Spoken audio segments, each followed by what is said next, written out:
नमस्कार। मैं हिम्मत सेठ एक बार फिर आपके सामने उपस्थित हूँ एक नई बातचीत को लेकर। दोस्तों, आज हमारे साथ सीपीआई के प्रदेश सचिव नरेंद्र आचार्य जी हमारे साथ हैं और आज हम उनसे जानना चाहेंगे कि देश के अंदर तो जो चीज़ें चल रही है वो चल ही रही है, लेकिन राजस्थान में क्या चल रहा है।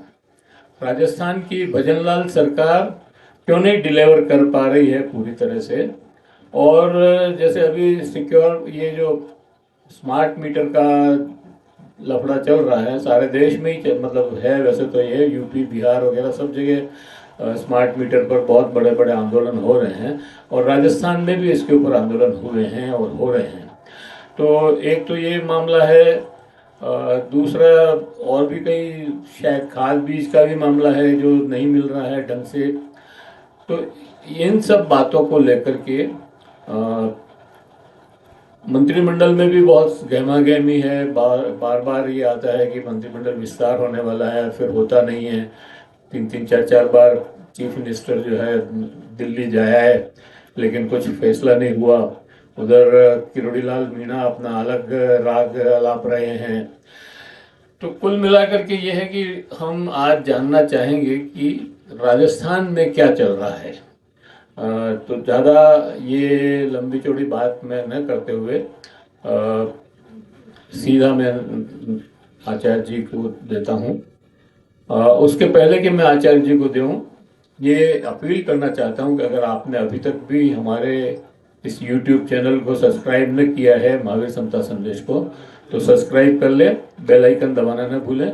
और अगर आपको वीडियो अच्छे लग रहे हैं तो लाइक करें, फॉरवर्ड करें, और लोगों को भेजें, मित्रों को और परिजनों को भेजें, अपने सोशल ग्रुप्स में डालें ताकि ये ज़्यादा से ज़्यादा लोगों तक पहुंच सके और लोगों में चेतना का विस्तार हो। नरेंद्र जी, आपका बहुत बहुत स्वागत है। पहली बार आप हमारे इस मंच पर पधारे हैं। बहुत आभार आपका कि आपने हमारे छोटे से निवेदन पर इस मंच पर आना स्वीकार किया। मैंने जो प्रश्न अभी खड़े किए खास तौर से राजस्थान के संदर्भ में, उसमें जो पॉलिटिकल पार्टियां हैं, जो खास तौर से विपक्ष की जो पॉलिटिकल पार्टियां हैं, एक तो मैं ये पूछना चाह रहा था कि देश के अंदर इंडिया गठबंधन का जो काम चल रहा है वो काफ़ी अच्छा कह रहे हैं अभी। और पार्लियामेंट में तो बहुत ही अच्छा उसका जो है प्रदर्शन रहा सबका मिला करके। लेकिन राजस्थान में अभी भी वो एकता, वो गठबंधन उस तरह का नहीं बन पाया है। तो एक तो उसका क्या कारण है, दूसरा क्या क्या मुद्दे आप देखते हैं इस समय राजस्थान के नागरिकों के ऊपर। महंगाई की मार तो है ही, सिक्योर मीटर, ये स्मार्ट मीटर का मैंने बोला ही था, लेकिन स्मार्ट मीटर के अलावा भी बिजली बहुत महंगी है। और ये स्थायी चार्ज किस बात का लेते हैं, ये समझ के बाहर है। तो इन सब प्रश्नों पर आप शायद कुछ प्रकाश डालें। सबसे पहले तो मैं सबका नमस्कार करना चाहूँगा और आभार व्यक्त करता हूँ कि आपने मुझे आपके इस चैनल में मुझे बोलने के लिए मौका दिया। ऐसा है कि सर, राजस्थान की जो सरकार है, जब से ये बनी है तब से अब तक ऐसा कोई घटनाक्रम नहीं है कि सरकार ने कोई इस राजस्थान की जनता के लिए या जो इन्होंने चुनावी घोषणा पत्र में अपने जो वादे किए थे वो निभाए हैं या उस पर कोई चर्चा हो।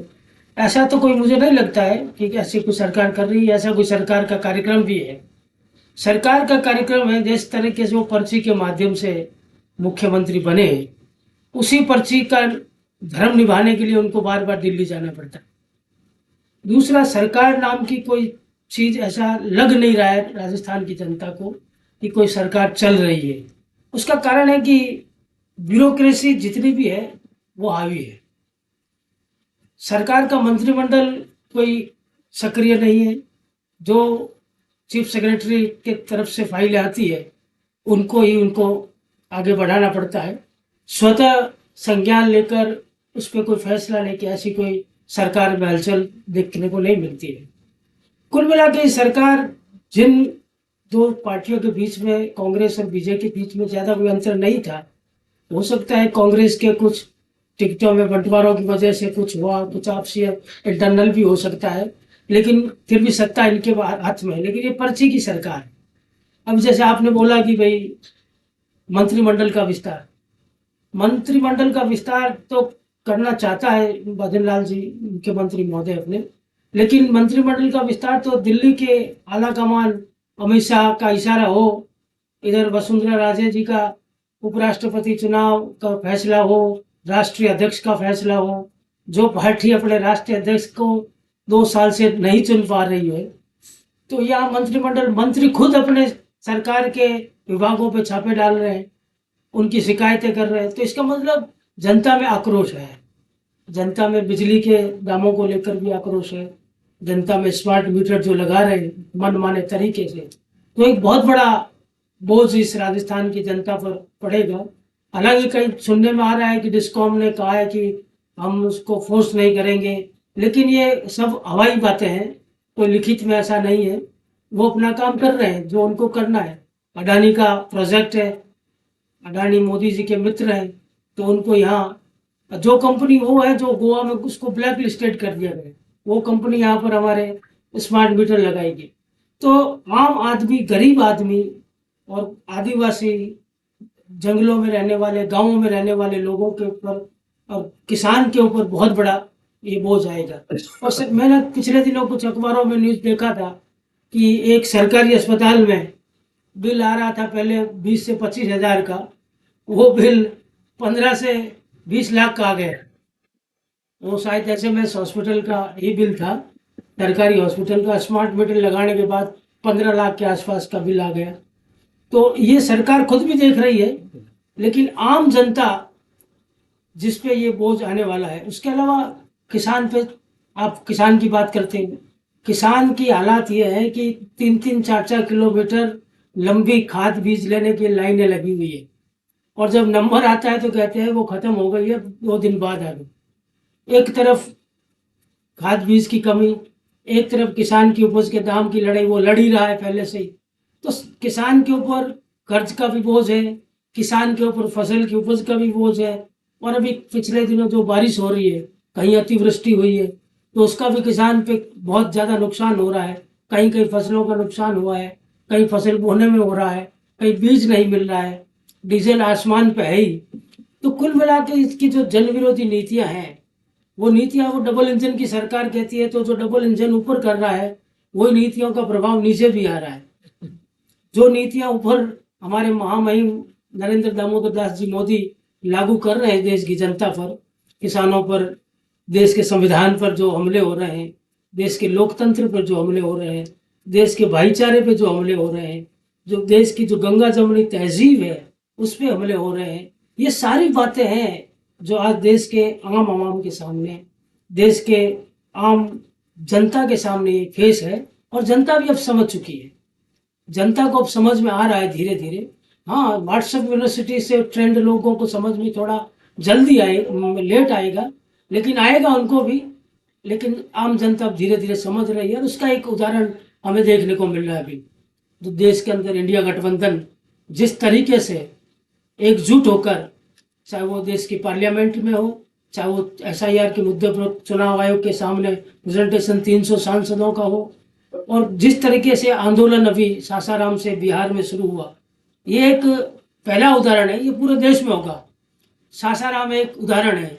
तो इस देश के अंदर जो विपक्षी पार्टियां, वाम जनवादी पार्टियां हैं, उनको भी बिहार से सीख लेनी चाहिए कि बिहार के अंदर और देश के अंदर जो गठबंधन, इंडिया गठबंधन मजबूती की ओर आगे बढ़ रहा है, और उसका परिणाम भी आ रहे हैं सामने कि किस तरीके से बिहार के अंदर सारे दल एकजुट होकर और इस एसआईआर के प्रक्रिया के खिलाफ, जो वोट चोरी के खिलाफ, अब वहाँ तो ये भी आम जनता में भी सुनता हूँ, टीवी चैनलों में भी देखते हैं, अखबार प्रिंट मीडिया में भी आता है, और वहाँ के लोगों से रोज चर्चा भी होती है, बातचीत होती रहती है पॉलिटिकल पार्टियों से अलग अलग।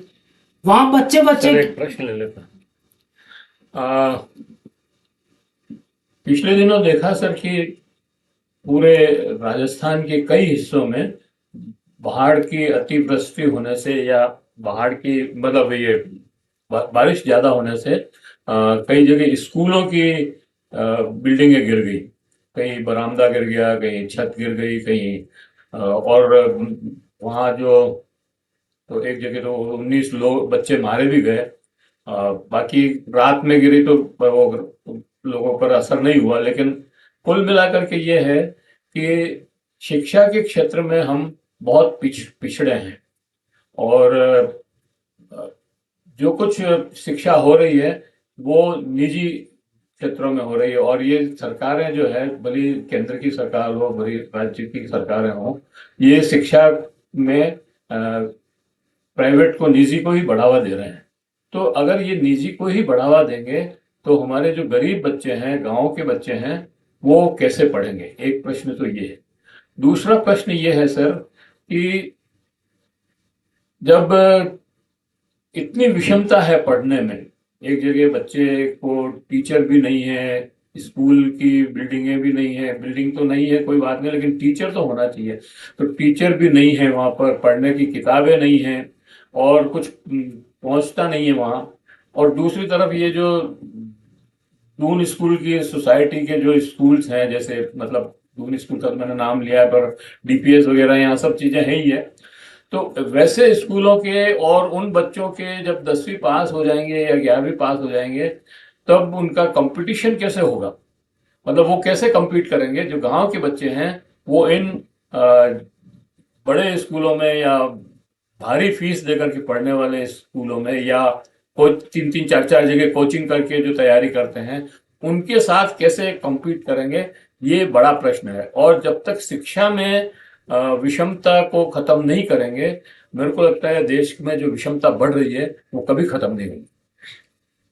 वैसे शिक्षा के बारे में तो बहुत सारी बातें हैं कि राजस्थान में जो बाढ़ की बात, जो स्कूलों के हालात, झालावाड़ के जो आपने उदाहरण हाँ। बताया कि इसमें बच्चे मर गए, उसके हमारे यहाँ क्या घटना घटने के बाद सरकार चेतती है और चेत कहाँ रही है? चेत भी नहीं रही है। और चेतते ऐसे है कि 2000 स्कूलों पहले सर्वे किया हुआ है, 2 साल से वो सर्वे पड़ा है सरकार की फाइलों में कि पैसा 2000 स्कूलें ऐसी है जर्जर अवस्था में जिनको हमें ठीक करना है। लेकिन सरकार की जो नीति है, चाहे वो केंद्र सरकार की है, नीतियां जो यहाँ लागू होती है, जो एक डबल इंजन की सरकार है, तो कि सरकार प्राइवेटाइजेशन कर रही है, स्कूलों का प्राइवेटाइजेशन करेंगे, स्कूलों में, सरकारी स्कूलों में बच्चे कम दिखाओ, मास्टर है नहीं, पढ़ाई कमजोर हो। और मैं तो अभी 1-2 दिन पहले आपने शिक्षा की बात की, तो इनको शिक्षा से कोई मतलब नहीं है। इनके जो मंत्री हैं जितने भी, उनके सारे बच्चे अमेरिका में पढ़ते हैं। मैंने अभी कल परसों एक जगह सुना और टीवी चैनल में भी देखा था, और उसमें अनुराग ठाकुर जी अभी कल परसों हिमाचल के ऊना में एक स्कूल, नेहरू या फिर स्कूल थी, उसमें गए थे। तो वो वहाँ शिक्षा दे रहे हैं बच्चों को कि पहले अंतरिक्ष यात्री थे वो हनुमान जी थे। बहुत शर्मनाक बात है। वो कह रहे हैं हनुमान जी थे। तो फिर बच्चों को पूछा कि भी आप कौन था पहला, तो उन्होंने नील आर्मस्ट्रॉन्ग बताया, जबकि यूरी गैगरिन थी। लेकिन इनको, उन लोगों को बताना है कि हनुमान जी थे, क्योंकि आरएसएस का जो एजेंडा है कि जो मिथकों के आधार पर इस देश की शिक्षा नीति चले, और इस देश के अंदर आम आदमी का बच्चा वो न पढ़ सके, ये चाहे वो आपका रविशंकर प्रसाद हो, चाहे अनुराग ठाकुर हो, चाहे स्मृति ईरानी हो, सबके बच्चे सारे के बच्चे विदेशों, अमेरिका की यूनिवर्सिटियों में पढ़ रहे हैं। स्मृति ईरानी के बच्चे तो बाढ़ चला रही है गोवा में। वो तो बीफ का चला रही है गोवा के अंदर। तो ये सारी, वो लोग, उनके बच्चे तो पढ़े अमेरिका में, आम आदमी का बच्चा, गरीब का बच्चा, किसान का बच्चा, वो पढ़े नहीं। और वो पढ़े तो क्या पढ़े कि पहले अंतरिक्ष यात्री हनुमान जी थे। तो अनसाइंटिफिक टेम्परा जो देश के अंदर खड़ा किया जा रहा है, जो आरएसएस के एक संस्था थी, विद्या भारती के माध्यम से देश में एक चलाया गया था कि हम इस शिक्षा को शामिल करना चाहिए पाठ्यक्रम में, कि हमारी जो पुरानी जो है संस्कृति, जिसमें हमें बताया गया है कि हम कहते हवाई जहाज का विकास हो गया, तो हो गया, हमारे तो पुष्पक था पहले, हमारे तो हनुमान जी थे, तो हमारे तो जितने भी देवी देवता हैं वो तो अंतरिक्ष में ही है, सारे ही अंतरिक्ष में ही है, कोई नीचे तो है ही नहीं, खाली हनुमान जी क्यों है?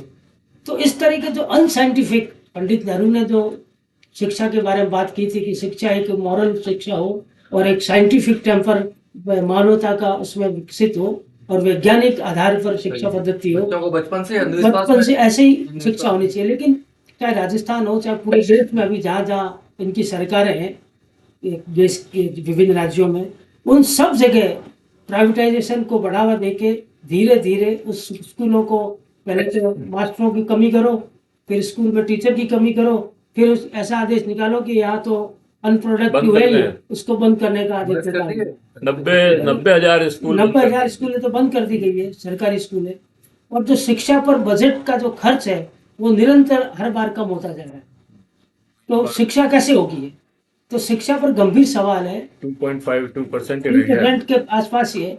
तो वो भी हम कह रहे हैं कि शिक्षा पर 10% खर्च किया जाए बजट का, लेकिन वो तो कोई कल्पना की बात है।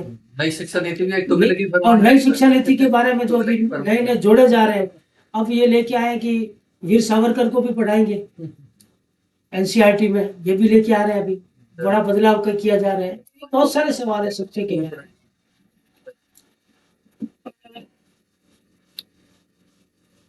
हिम्मत जी, आप कुछ बोले। आप डिस्ट्रिक्ट के सेक्रेटरी हैं। ये हिम्मत चांगवाल है हमारे साथ, सीपीआई के डिस्ट्रिक्ट सेक्रेटरी हैं। वो इस प्रश्न को कैसे देखते हैं, मैं उनसे पूछना चाहता हूँ। और ये भी पूछना चाहता हूँ कि हाँ, वो तो सरकार तो जो कर रही है वो कर रही है, लेकिन विपक्ष के कितने लोग स्कूलों की विजिट करते हैं? मतलब मैं पूछना चाहता हूँ चांगवाल जी, आपने पिछले महीने या 2 महीने में कितने स्कूलों की विजिट की गांव के अंदर? ईमानदारी से बताना। बिल्कुल ईमानदारी से बताऊंगा।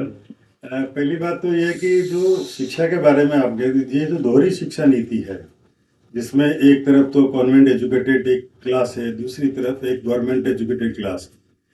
ये दोहरी नीति का मकसद क्या है? मुख्य मकसद ये है कि जो एलिट क्लास है, चाहे मंत्री हैं, चाहे उद्योगपति हैं, चाहे व्यापारी वर्ग है, उनके बच्चे अच्छे स्कूलों में पढ़ के आईएएस बने, सीईओ बने, साइंटिस्ट बने, पायलट्स बने, अच्छे अच्छे जगह पर जाए। और जो गरीब का बच्चा है वो सरकारी स्कूल में पढ़ के मजदूर बने, कारपेंटर बने, प्लम्बर बने, उससे ऊपर ना जाए। ये मुख्य मकसद है, क्योंकि उनका ये कहना है कि अगर ये लोग भी पढ़े लिखे गए तो हमारी सेवा कौन करेगा। जो मनुस्मृति का सिद्धांत है कि जो हायर कास्ट वाले लोग हैं वो उसी की तरह का, एक ब्राह्मण जो है वो सिर्फ वेद की पढ़ाई करेगा, लेकिन एक शूद्र वेद की पढ़ाई नहीं कर सकता। एक क्षत्रिय है वो क्षत्रिय लड़ाई करेगा, एक शूद्र जो है लड़ाई के एक सैनिक नहीं बन सकता। एक व्यापारी है वो व्यापार कर सकता है, लेकिन एक शूद्र वो काम नहीं कर सकता। शूद्र का काम इन तीनों वर्गों की सेवा करना। यही नीति चाहे ये सरकार हो चाहे पुरानी सरकार हो, सबसे पहला मुख्य सरकार का उद्देश्य होना चाहिए कि देश को 100% शिक्षित करना और सबको बराबर शिक्षा देना, जिससे कि जो गरीब से गरीब या सबसे जो प्रोलिटेरिएट है, जो सबसे नीचे का जो व्यक्ति है, उस व्यक्ति को भी पूरा चांस मिलना चाहिए पढ़ाई के लिए। चाहे उसमें टैलेंट है, लेकिन जब तक उसको वो अपॉर्चुनिटी नहीं मिलेगी, जिसमें आपने बताया कि जो कॉन्वेंट में पढ़ते हैं, बड़े बड़े जो है प्राइवेट स्कूलों में पढ़ते हैं और लाखों रुपए दे के वो कोचिंग करते हैं, कोचिंग करने के बाद वो आईएएस और डॉक्टर और इंजीनियर वो बनते हैं। देखिए, गरीब का आदमी जो छोटे स्कूल में पढ़ा है, गांव के स्कूल में पढ़ा है, वो स्कूल जो है वो पढ़ा हुआ वहां तक नहीं पहुंचेगा। लोग बाग अब ये नई सरकार के जो कुछ लोग हैं वो आरक्षण का भी विरोध करने लगे। इतना सब विषमताओं के बाद भी वो आरक्षण का विरोध करें कि वो आरक्षण देकर भी वो वहां नहीं पहुंच पाए, ये उनकी नीति है। दूसरा सवाल यह है कि स्कूलों का स्तर, वाकई में सरकारी स्कूलों का स्तर बहुत खराब है। बिल्डिंग है जर्जर है, जैसा कि आचार्य जी ने बताया कि 2 साल पहले ही सारी सर्वे हो चुकी है और सारा वो है डाटा है उनके पास, लेकिन बजट नहीं है। क्योंकि शिक्षा का बजट और चिकित्सा का बजट, ये बजट सरकार हमेशा घटाती जा रही है। दूसरे किसी भी इवन विकसित देशों में भी इसका बजट, शिक्षा के ऊपर बजट ज्यादा है, चिकित्सा के ऊपर बजट ज्यादा है, लेकिन हमारी सरकार बजट गिराती जा रही है। बजट गिराने का मतलब यह है कि जो जिनको रियल में शिक्षा देने की आवश्यकता है, जो अमीर आदमी है वो तो शिक्षा ले लेगा किसी भी अच्छे स्कूल में, लेकिन जो गरीब आदमी है उसको जो शिक्षा मिलनी चाहिए वो उसको शिक्षा नहीं मिल सके, ये एक्चुअली है। ये बात तो बिल्कुल सही है आपकी कि गरीब आदमियों के लिए शिक्षा का वो कम है। नामांकन भी इस साल कम हुए हैं। पिछले कई सालों से गिरता जा रहा है नामांकन, प्रवेश का नामांकन जो होता है वो। और टीचर्स की कमी है। 1,16,000 टीचर्स तो अब भी खाली पड़ी है पद। और जो स्कूल बढ़ रहे हैं या स्कूल बढ़ने चाहिए उसमें और टीचर लगने चाहिए। जो स्टूडेंट टीचर का रेशो है वो भी फिर से डिराइव होना चाहिए, मतलब तो उससे मतलब बहुत ज़्यादा टीचर्स की जरूरत है। लेकिन ये सरकार किसी को अपॉइंट ही नहीं कर रही है। कैलाश जी, आप इसके बारे में क्या सोचते हैं? आप आ जाएं इधर। क्या ये सेक्रेटरी आप? किसान सभा के किसान सभा के स्टेट सेक्रेटरी। किसान सभा के प्रदेश सचिव हैं हमारे कैलाश जी।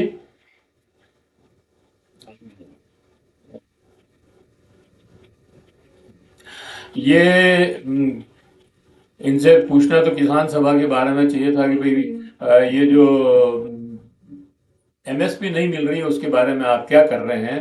क्या अभी जैसे 13 तारीख को जो मल्टीनेशनल्स भगाओ दिवस मनाया गया, तो आपने कहाँ कहाँ मल्टीनेशनल्स भगाए उसके बारे में बताते हुए इस शिक्षा के बारे में भी बात करें।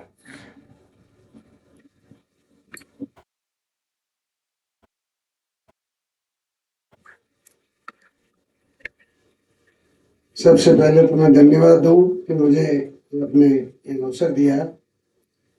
देखिए सेठ साहब, शिक्षा का जहां तक सवाल है जो अभी चर्चा में था, हमारी सरकार की नीयत में ही खोट है कि ये अगर यदि गरीब लोग, दलित लोग, ओबीसी वर्ग के जितने भी हैं वो अगर यदि शिक्षित हो जाएंगे तो ये सवाल करेंगे। एक तो ये हो रहा है, दूसरा ये हो रहा है कि इनको श्रम की रिजर्व फोर्स चाहिए, और श्रम की रिजर्व फोर्स ये गरीब तबका ही हो सकता है जिसको शिक्षा नहीं हो, रोजगार का अभाव हो। ऐसी स्थिति में जो सस्ता श्रम है वो बाजार में कॉरपोरेटर्स को और बड़े उद्योगपतियों को मिल सके। ये एक बड़ा षड्यंत्र है शिक्षा के साथ। और शिक्षा में हमारी सरकार बेहद सोच समझ करके, जहाँ जिक्र आया है 90,000 स्कूलें बंद करने के बावजूद बजट घटा करके, और सरकारी स्कूलों में जो स्टाफ है शिक्षकों का वो लाखों की संख्या में खाली है पोस्टें। 5वीं तक का स्कूल है, एक अकेला अध्यापक, वो कैसे चलाएगा 60, 70, 80 बच्चों का स्कूल? ये संभव नहीं है। इसलिए सरकारी स्कूल का शिक्षा का स्तर घटाओ और उसके बाद प्राइवेट स्कूलों को बढ़ावा दो। एक तो ये हो रहा है। एक देश के संदर्भ में शिक्षा, हरियाणा की सरकार ने एक नया ताजा तरीन फैसला किया है जिसको लागू किया है कि आप अगर यदि प्राइवेट स्कूल में अपने बच्चे को पढ़ाओगे तो सरकार आपको 2,000 रुपए से ज्यादा की रकम देगी पढ़ाने के लिए बच्चे को। और अगर यदि सरकारी स्कूल में आप बच्चे को पढ़ाओगे तो आपको उल्टा फीस देनी पड़ेगी। प्राइवेट स्कूल में पढ़ाओगे तो इतना देंगे और सरकारी में पढ़ाओगे तो आपको उल्टे फीस देनी पड़ेगी। यानी निजीकरण को प्रोत्साहित करके और जो सरकारी स्कूलें हैं उनको बंद करने का, शिक्षा से गरीब लोगों को महरूम करने का ये षड्यंत्र है। शिक्षा का बजट 10% हो, ये हमारा मानना है। इसके साथ साथ जहां तक एमएसपी का सवाल है, मैं किसानों में काम करता हूं। एमएसपी सबसे बड़ा इशू है आज की तारीख में हमारे देश के किसानों के सामने। अमेरिका जैसा देश जिसके 7,000 से ज्यादा किसान हैं, बड़े फार्मर्स हैं, वो उनको भी बड़े पैमाने पर अमेरिकी सरकार सब्सिडी देती है और उस सब्सिडी की बदौलत वहां का किसान जो बड़ा कॉरपोरेटर फार्मर्स है वो कमा रहा है। दूसरी तरफ हमारे देश की स्थिति कि जो एमएसपी जिसके लिए 13 महीने तक बॉर्डर घेर करके देश का किसान दिल्ली के चारों तरफ बैठा रहा था, बड़ी शर्म की बात है इस सरकार के लिए कि आश्वासन देके लिखित में कि हम एमएसपी गारंटी कानून संसद में पास करेंगे, ये सरकार लिखित में देख करके थूक करके चाट गई। ऐसी बेईमान सरकार निकली है। एमएसपी को समझने के लिए आज खाद बीज की बात आई है, डीजल महंगा है, 100 रुपए से पार हो रहा है।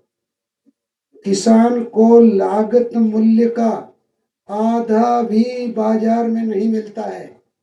सरकार ने अभी गेहूं की एमएसपी, गेहूं का आया ना बाजार में आते ही, और एमएसपी बताई थी 2600 कुछ रुपए घोषित किया था।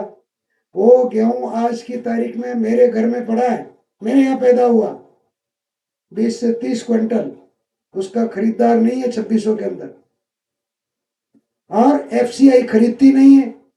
सरकार लंबी चौड़ी घोषणाएं करती है, एफसीआई ऐसे खरीदेगी और वैसे खरीदेगी, कभी नहीं होता है।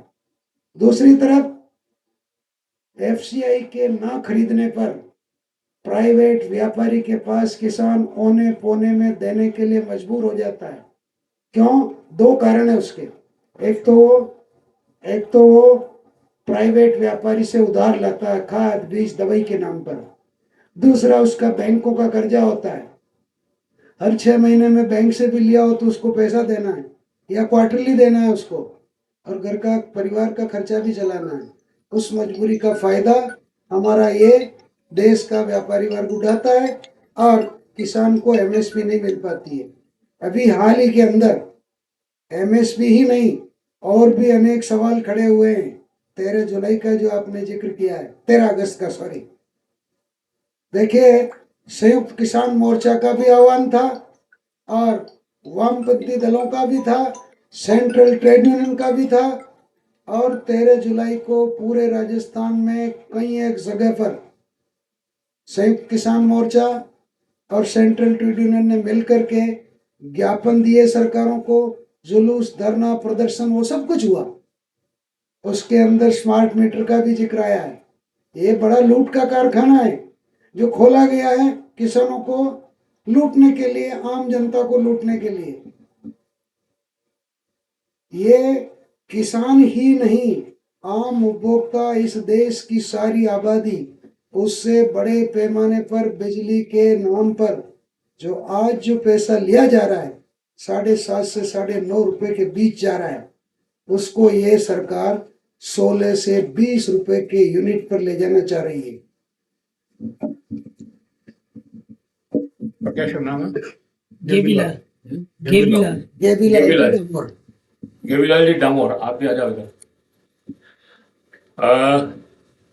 कैलाश जी, आपने बहुत अच्छी अच्छी बातें बताई, लेकिन ये बताना भूल गए कि 750 किसानों की शहादत हुई उस दिल्ली के उस धरने में, आंदोलन में, और उसके बाद 13 महीने का आंदोलन एक और हुआ जो हरियाणा की बॉर्डर पे हुआ, और उसमें 103 दिन या 105 दिन, मेरे को पूरा याद नहीं है, लेकिन वो जो है आमरण अनशन हुआ था, और उसको मतलब बुलाया गया बात करने के लिए और तंबू खाड़ दिए। तो ये इतनी जालिम सरकार है। तो पूरे देश में एक साथ जब तक किसान और मजदूर और सब मिलकर के आंदोलन नहीं करेंगे, ये सुनने वाली नहीं है। और मेरे को नहीं लग रहा कि अभी विपक्ष इतना गंभीर है इस मामले में। मतलब ठीक है, जगह जगह थोड़े बहुत छुटपुट होते हैं, लेकिन उस जो गंभीरता होनी चाहिए वो गंभीरता अभी मुझे विपक्ष में भी नजर नहीं आ रही है। पता नहीं क्यों मुझे ऐसा लग रहा है, हो सकता है हो, मैं तो फिर अखबार पत्रकार हूं तो उस हिसाब से देखता हूं। गेबीलाल जी, आप कुछ इस बारे में विचार दें कि ये विपक्ष इतना बिखरा हुआ क्यों है?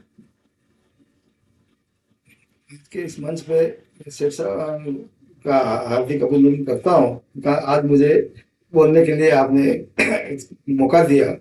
आज देश की परिस्थिति के अनुसार आज ये देश पूंजीपति ने खरीद लिया, समझो ये हुआ है, और आम गरीब और मजदूर किसान है इसको कुचलने की और ये कर रहे हैं।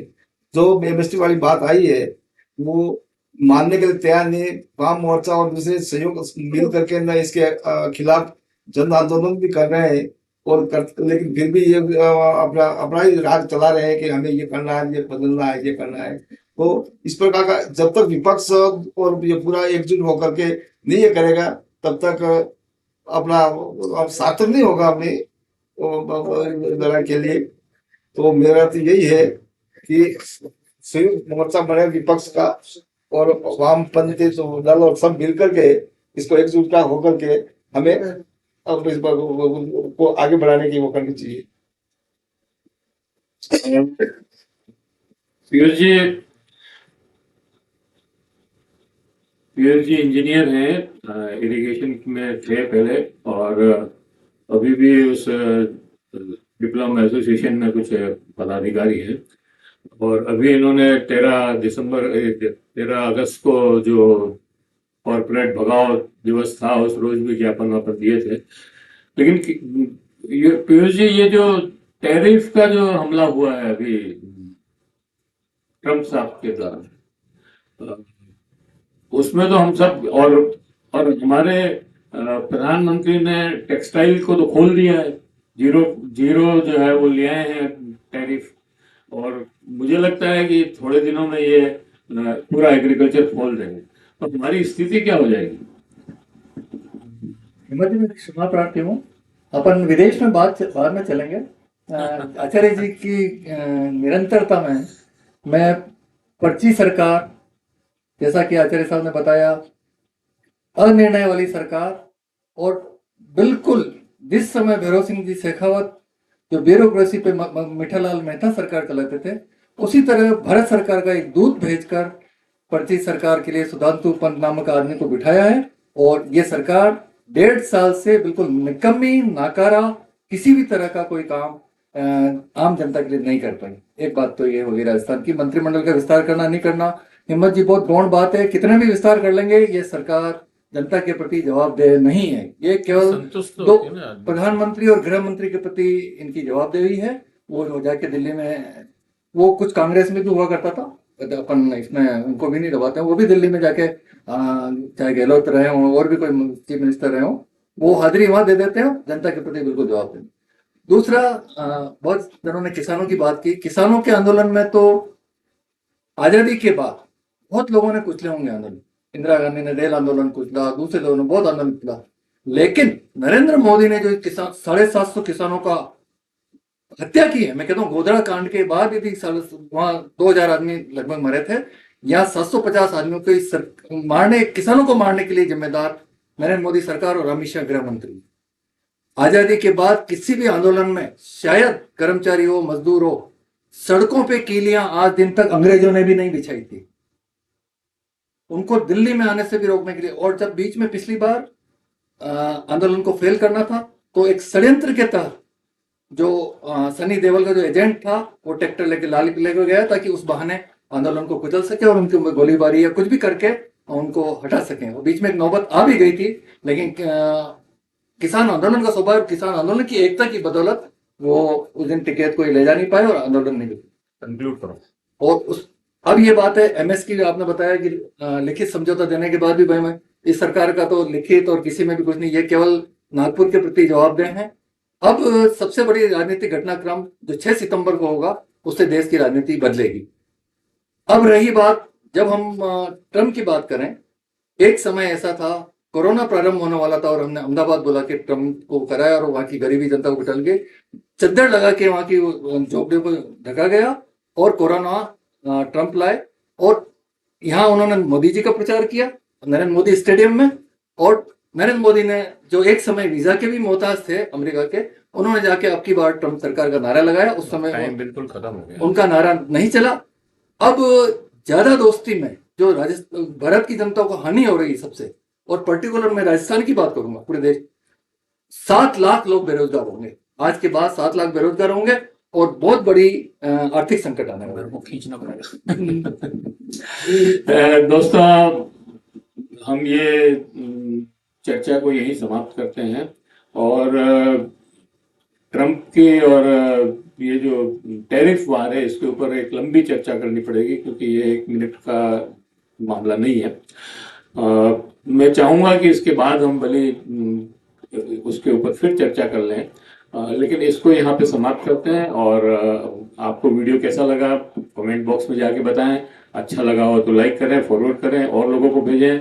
और अगर आपने अभी तक भी हमारे YouTube चैनल महावीर समता संदेश को सब्सक्राइब न किया है तो सब्सक्राइब कर लें, बेल आइकन दबाना न भूलें।